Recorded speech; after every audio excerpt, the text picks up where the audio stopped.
One, two. Not much risk at all in this. What's you had mentioned before I turned the camera on that there's unique things going on with cross. What's your take on the cross wheel? What does a cross wheel need to be? Oh, that's a good question. And I was just going to say, by that statement, what I mean is the Assault rim has been something we've been manufacturing for, a decade. Yeah. And in fact, this 46 millimeter model is the same rim that I designed in 1998. Wow. So it's probably the most reliable product we have. Right. Meaning in cross that it's so hard on equipment that this thing ain't gonna break on you. It is. It's just bomb proof. Right. Got it. It's just a great product.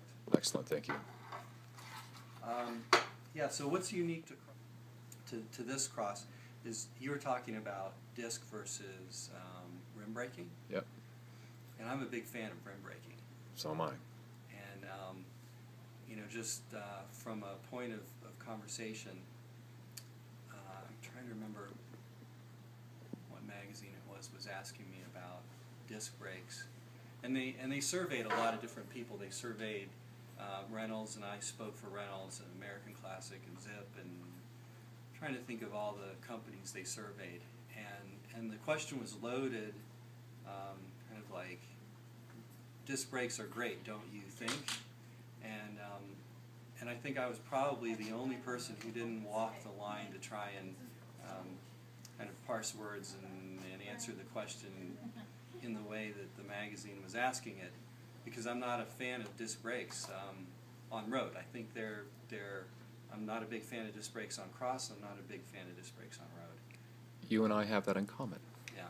So. I think disc brakes are they're absolutely necessity for off-road, and I think they might even have a place on some touring bikes. Yep. Fully loaded touring. Yeah. Fully loaded touring.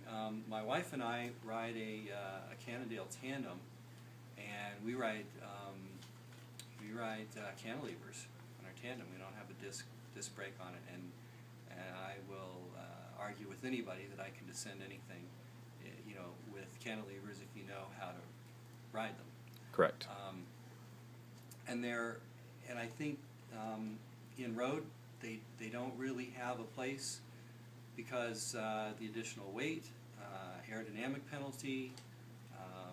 I think functionally,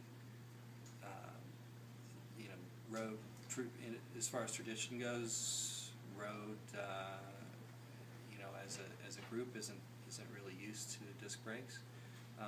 I think in cross there's an additional weight penalty. I think rim brakes work just fine. I don't think there's really a problem with overheating, and so not a big fan of disc brakes, and so I think from that perspective, I think that what Reynolds offers is unique because we have developed a rim brake pad system that is just absolutely rock solid. Okay, in mud and all that stuff. Okay, yeah, good. For really all foreseeable conditions, for cross and for road. Perfect. 1, 2, 3, 4.